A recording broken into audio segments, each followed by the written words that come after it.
CT had a question about that, because I'm now trying to understand. It seems to be a repetitive cycle. Come, take care, go back, call again. A CS visits, goes back. Presidents at some point visits in the previous administration, and this one as well. But we're still in the same spot. Exactly. Who, first of all, is in the position of making decisions as to who to deploy and what is that needs to be done? You see, if you look at the anatomy of corruption or impunity in this country, it's where I would start if I want to understand the situation, because you're not telling me that the banditry we read of can exist in these parts of the country and it continues unabated all this time. And yet, if you are to look at something as simple and something we've dealt with as terrorism with Al-Shabaab, and it is clear they've been contained. Yep. And that is a far more lethal group. These ones aren't stealing cattle. These people come to kill people. That is their motive. They're not coming to take your cattle. They want to kill. They want to decimate. They want to destroy things. And we've contained it. So how did we do that? What is it that we've been doing? And then you're telling me a group of people who clearly come from a community, and if they do, they must be known within the community, and you're telling me none get arrested. This problem, Uganda had a similar problem. With the Pokot on their side. Yes. Similar. Yes. And remember, when Idi Amin left, many of his soldiers moved to that area. So these people were even better armed than our own people on this side. Even now they're still armed. Yes. Better But armed. that thing, do you hear even a squeak? No. Because that government wanted a solution, and they came and sought and thought, and they provided the solution. Thank you. Yes. And that is where we are in this government today. You know, as I told you, some of us grew knowing this bandit existed. But there was the direct attacking of the bandits through killing and all those kind of things. And then we realized marginalization was a big problem too. Yes. You know why? It is easy to run away from taking responsibility of people who they seem like they don't respond to what you want, like when they always disobey the laws and all those kind of things. These bandits, most of them, there is a whole chunk of areas in those areas that has people with no IDs. There are no administrations. Education? There zero education. And not because the government don't want to help them. It's because that community is so ingrained with their traditions. They believe so much in their traditions. They don't care about education. But the few who have gone to school are so good in class, and they are very good citizens, of course. So, for the longest, just like I'm saying, there had not been, during Moi's time and probably Uru's and Kibaki, very minimal development in that area. And you know, people grow and they breed every day. So there are a lot of people who have not gone to school. Like for instance, in Tiati, this is a children thing, it's called UNICEF. Give me a statistic that over 30,000 children are not going to school. That is a place that has the highest number of teenage pregnancies. Is it because there are no schools, or because the people refuse to attend the schools that exist? It is two ways. Okay. No infrastructure in those areas, like schools. And their community also don't believe in going to schools. So those days, Mo used to beat people. I mean, using the chiefs and all those. But the constitution today cannot allow you to go and, round up children and take them to school by force. So the community enjoys that illiteracy level. And now the leaders take advantage of them to manipulate them. I'm curious about that, because ideally, well, I'm not saying you can't force them, but ideally the best interest of the child can be used as a principle to allow you to make sure that children go to school.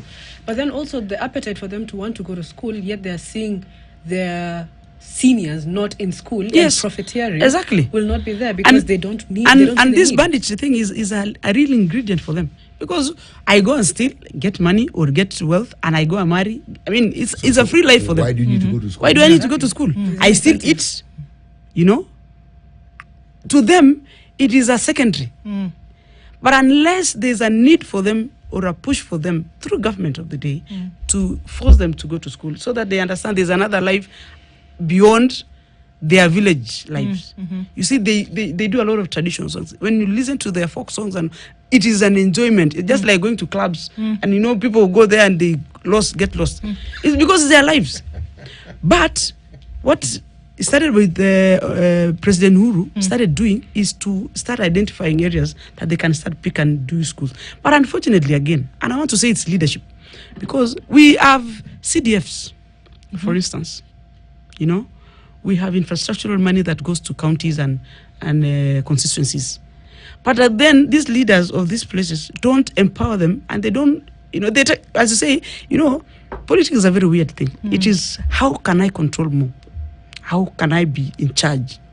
And when you get situations where you have many people who have not gone to school and literacy levels are very down, it is a easy ride. It's easy to manipulate exactly. them to do what you want. You think for them and do for them. You can even decide to do whatever thing that you want. And that is where the government of William Ruto decided, for the first time, we want to use more this approach of development at the expense of killing, because many people have been killed by the way. The revenge is even more, it is more worse than when you are really trying to seize the cows. Because even if a police or these police units go and, you know, they do the raids, alafu wanachukua ng'ombe, they will come for that community 3 or 4 times harder. So it becomes more painful, because even if the police is trying to recover these cows, they might not recover all of them. But when they come for another you know, attack, they will attack this community so badly that it leaves the community so devastated. So what is happening now is we are opening security roads, and KDF are building schools now, building schools and dispensaries. So they have started with the, you know, the Tiati area, yes, which is now opening. Almost 4 schools are being built. It's interesting that you say that, because at some point, a couple of years ago, the MP for Tiati actually did have a conversation with us talking about the fact that ECD schools don't exist. Yes. That they had to look for them. Yes. You had to look to find one. So that some are being built, because we need to make the connection, Weshimiwa, haven't we? Yeah. If we're saying that there is a breeding ground for this banditry that has put this community in years of turmoil, Yes. and the reason why this thrives is because education at a loss. Yes. People are not, you know, really interested. So then it is clear to me what one of the solutions should be.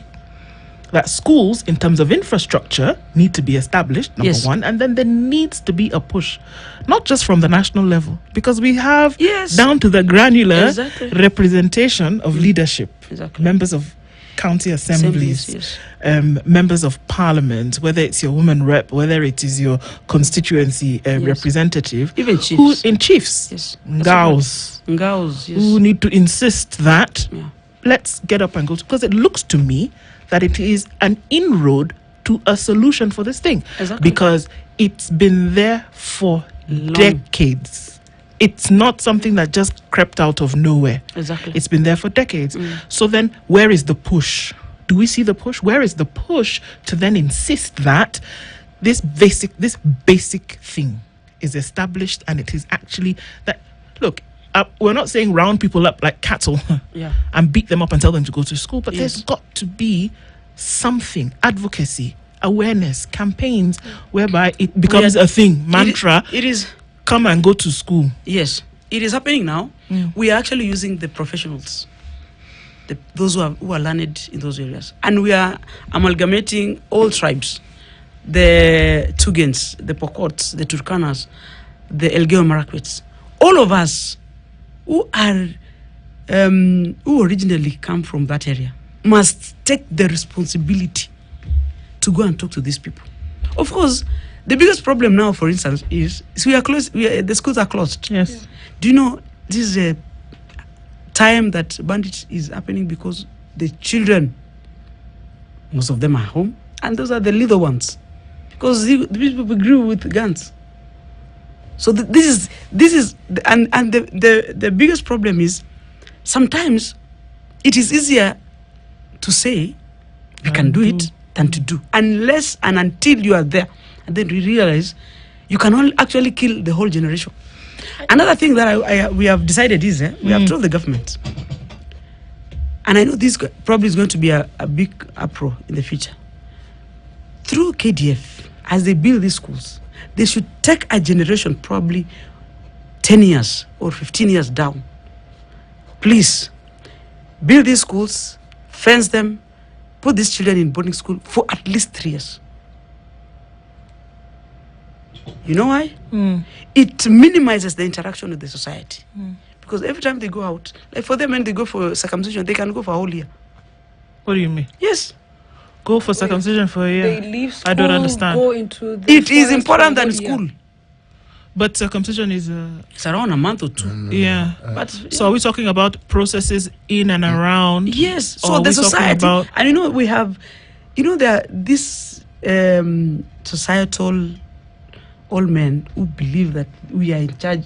I mean, because government are not there, they are not chiefs, and if you know the way we are employ our chiefs now, at you have to go to school from 4 to you at some sick. There, those areas. The identification of a real leader is you must have many wives. You know? Yes. You must be old enough and you must have the charisma in that area. And they have their own way of identifying who is the Who best is leader. charismatic Yes. or not? So okay. if you are a chief and I mean, you come from a center there and You will be talking to yourself. you will be talking to yourself. Actually, no one will even get to listen to you. Do we then need to, how do you put it, Yeah. have a complete shift in how we think Exactly. and how we address this issue? Because I feel like not only do we need the leaders and the professionals who have already gotten the education to come and speak to the younger people, but we also need to appreciate that community leaders and people of distinction and value in the community have a sway. And Exactly. and if they continue holding dear beliefs that are detrimental, They even believe in sorcery. You know them, they don't go to church. They have no churches there. Mosques? Yes. There are no mosques, there's no churches, there's nothing. They're Them, they traditional. believe their traditions. Yes. But you know, this is a lovely discussion. The reason why it is because when we talk about pastoral communities, Yes. what you're saying is true of the Samburu, it's true of the Turkana. Turkanas? You go to Laikipia, where there's Yes. Samburu. Same. Yes. Both county of Samburu. Yes. Again, same things. You'll find indicators. Yeah. Schools, traditions, all those things. But we have a community in this country who are also pastoralists who have changed. Yeah. The Somali community. Yes. Go back 20 years, you could be saying the same story. Exactly. But that's not the story now. Yeah. You actually have a model that you can look at and study. Thank you. They have evolved, and if someone were to tell you this is a pastoralist community, you say, no, these are business people. There are some of them who are pastoralists, but they're business people. What did they do? Because they also have traditions. Yes. They also listen to their elders. And they still marry more. Yeah, they most do. certainly do. Their religions is, yes. You would think it's a competition. Yes. Okay? So you cannot say that they've changed. Yeah. But they build schools, Yes. children go to school, and they want to make sure that they get the best education. Exactly. Okay? And the natural resources that they have, one could argue where they come from, is even less than the natural resources that are in the regions that Exactly. we're talking about now. Exactly. Exactly. so how then do we strike that balance whereby you hold dear your traditions, Exactly. but at the same time you allow for a shift? Now, the change agents are those traditional leaders, Yes. not the leaders whom No, the who have gone government to school. think should be the leaders, or those who have gone to school think should be the leaders. You work to bring change to a community. You must understand how it is they go about their business and allow that change to fit in with the way they do their things. Exactly. But you can't, it's not an implant. You can't implant, like me, it will not if work. I go to that community and speak to them, they can't even listen to me. I am their leader, yes. Because you're a woman. Yeah, I'm a woman, one. Two, they don't, they even wonder why, who chose that? Who chose this one? Who is she? Who is she? Okay. So who would they So- listen to? They listen to One of their men own. and ones of their. And for now, we have pushed it to some levels where the leaders, elected leaders from that area, probably, for instance, Honorable Kamket, we have told him he has to take that mantle because he's he's the goodness about that community again. Once you are a leader, Kamket is listened to. Yes, he's listened to very well because one thing I like about that community or our communities is once you are elevated, they take you up and they appreciate you. So leaders from that community are the key ingredients and the real solution that is going to help us.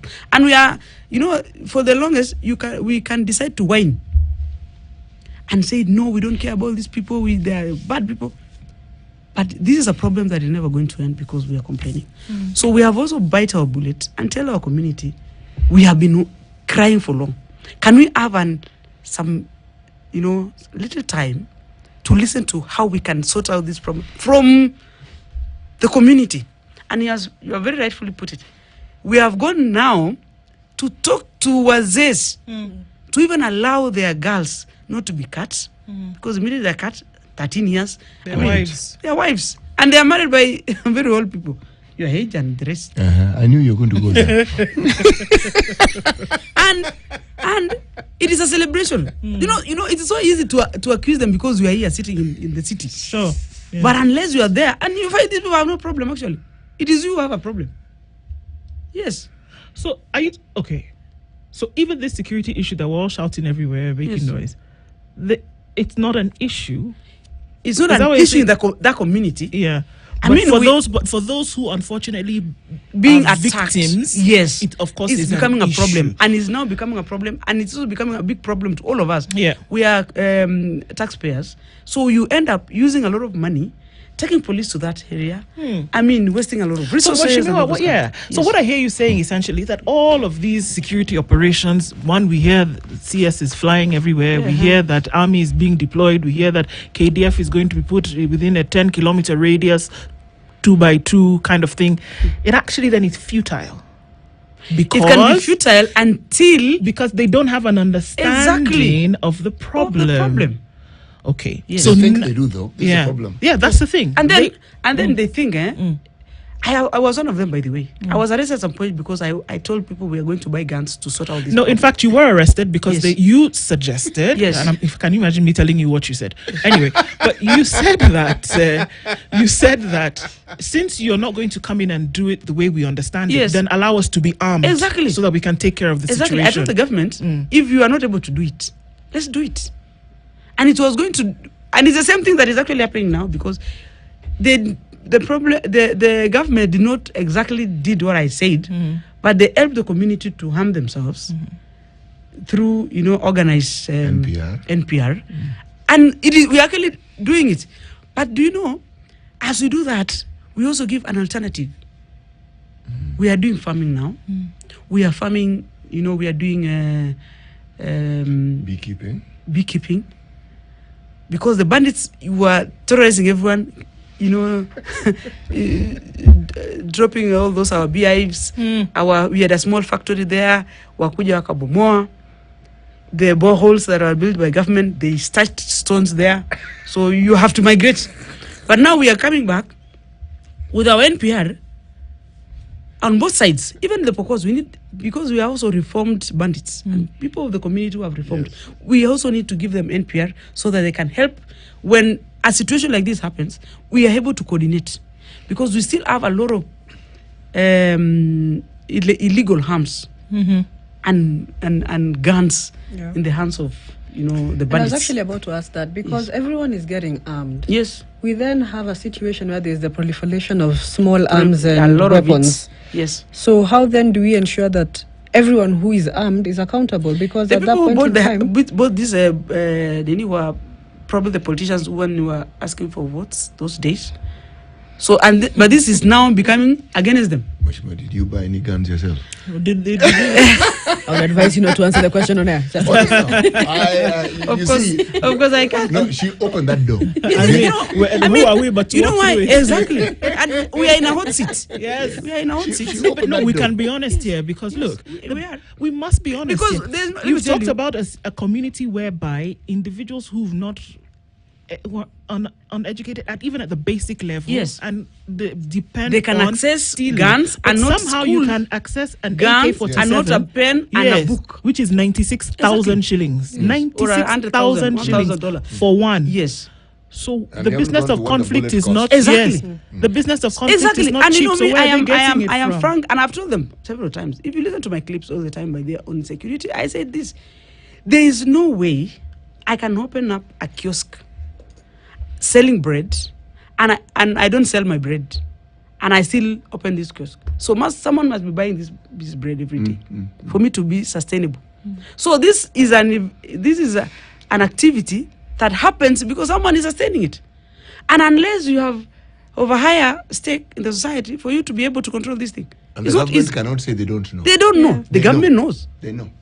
The government knows. But Mashimiwa, allow me to ask, now that we know what we know and you have clearly explained the situation very well, is it that people are not hearing from the elected leaders of that place in terms of even formulation of their own strategy? Because I would imagine that KDF ought to listen to you. Yeah. I would imagine that the Ministry of Interior, whilst planning their deployment, ought to listen to you and other elected leaders from that area so that the plan that they have aligns with the realities on the ground. We have had meetings, not once, not twice, several meetings, from the president down to those